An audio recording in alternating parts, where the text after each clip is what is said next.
บายดีพี่น้องมื้อนี้มาเบิ่งสวนกาแฟพี่น้องเอ้ยผลเหลืองเหอะเหลืองเป็นเหลืองเลยเพราะว่าดวงลงเนาะปีนี้เนาะบ่ฮู้ว่าสิได้เก็บหรือบ่เหลืองเต็มสวนเลยปีกายก็ว่าใบกูดมาปีนี้ก็ว่าดวงลงพี่น้องเบิ่งติตายเบิดแล้วสิได้ทุนมาแต่ไสเนาะแต่ลงทุนตัวปีกายเฮาก็ยังบ่ได้มาปีนี้มาลงอีกนี่ดวงเนาะใบมันกรอบเบิดจังซี่นี่แล้วสิได้กินอีหยังเนาะแม้แต่ทุนเฮาก็สิบ่ได้คืนเลย2 ปีซ้อนเนาะพี่น้องนี่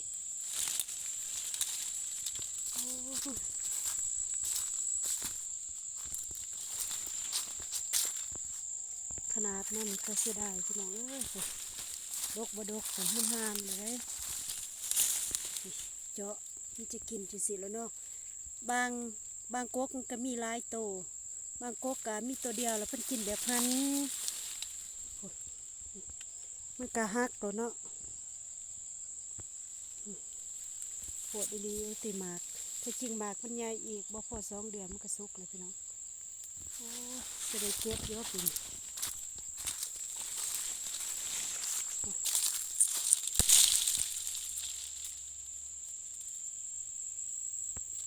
เบิ่งหูมันพี่น้องเพิ่น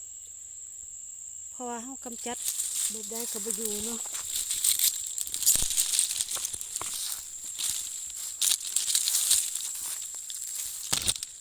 บางโตเฮาก็ต้องได้ผ้าจังเห็นพี่น้องแต่ว่านี่โอ้โหสีฟ้าเนี่ยได้เนาะ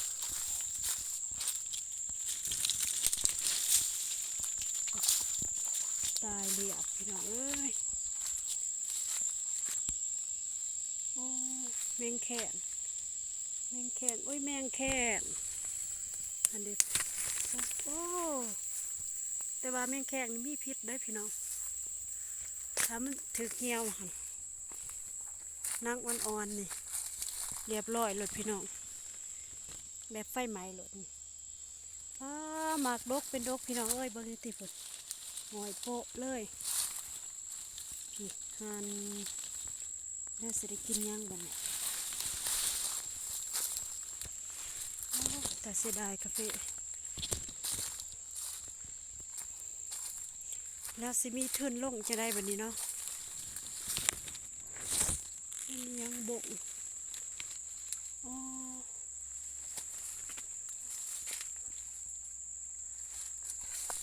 แมงแข็งก็ไล่พี่น้องเอาบ่ได้สั่นเนาะบงก็ไล่อีกเอ้ยบงคันนี่แต่จริงมากาแฟมันก็หน่วยใหญ่เลยพี่น้องนี่อีกบ่พอ2 เดือนเฮาก็สิได้เก็บแล้วแต่ว่า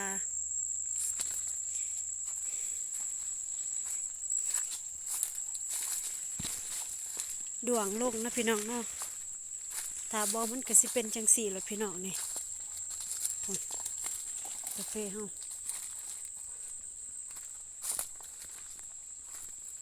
แต่ว่าดวงลงก่อน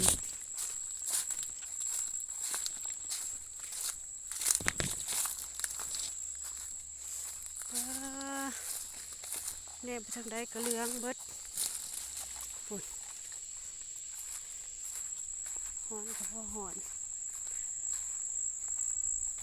สงสัยสิได้ปลูกใหม่หมดแหละ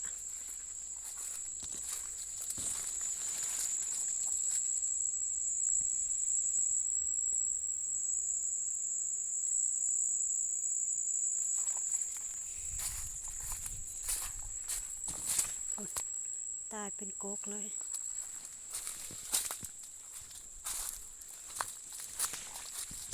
สิได้กินได้ยากบ่ได้แบบปีใดก็ว่าพญาธิลง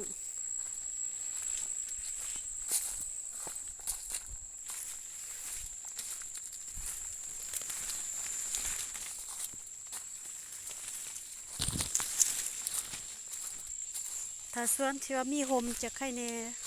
สวนมันมีโฮมในดวงมากขนาด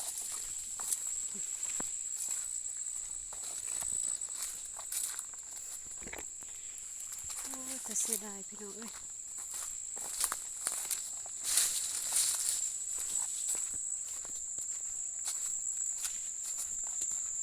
ยุ่งครบมันจะเป็นสีแล้วเนาะถ้าว่ามีดวงมาก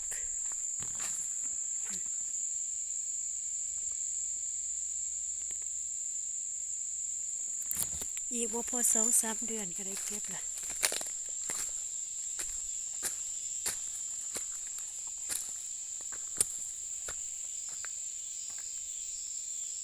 อันนี้เป็นส่วนปลูกไม้พี่น้อง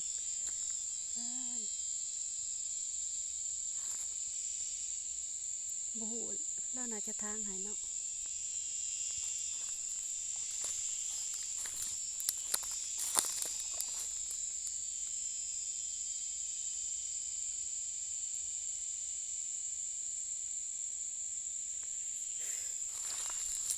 พอปลูกจังเลย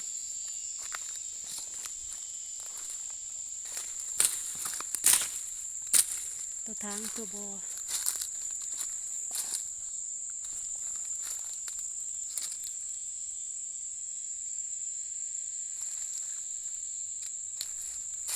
ว่าแต่ก่อนเป็นปลาเนาะโอ้ยฝนเรื่องมดพี่น้องเลยสิได้เก็บพอฝนมดตอนเลยโอ้ยยุ่งแต่เสียดาย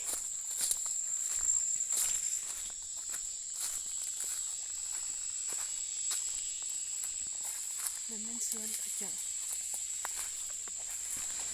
บังป้าบักม่วงเบิ่งแมงแข็งเบิ่งดู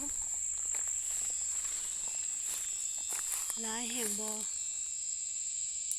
โอ้ลายแมงแข็ง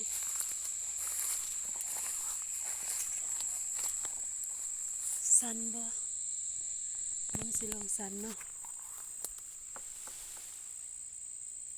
บ่ตก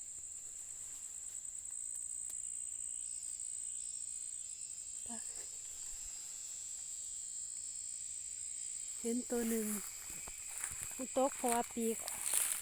มันแห้งแล้วมันบินได้พี่น้องพอเห็นใช่ไหมอันนี้มันสวนเขาเบิดกัน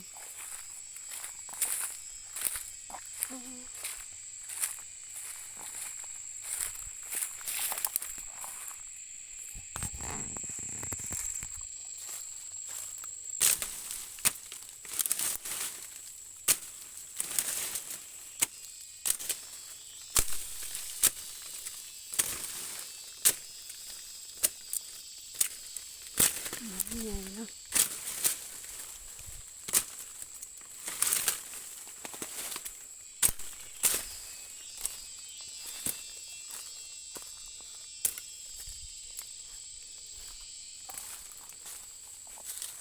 สิได้เก็บบ่ปีหน้าสิไปหาเงินอยู่ซ้ายละบัดนี้ตายเป็นจังซี่พี่น้อง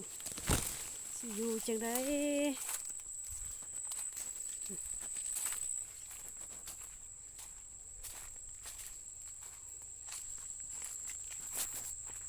ตายเป็นกกเลยสิตาย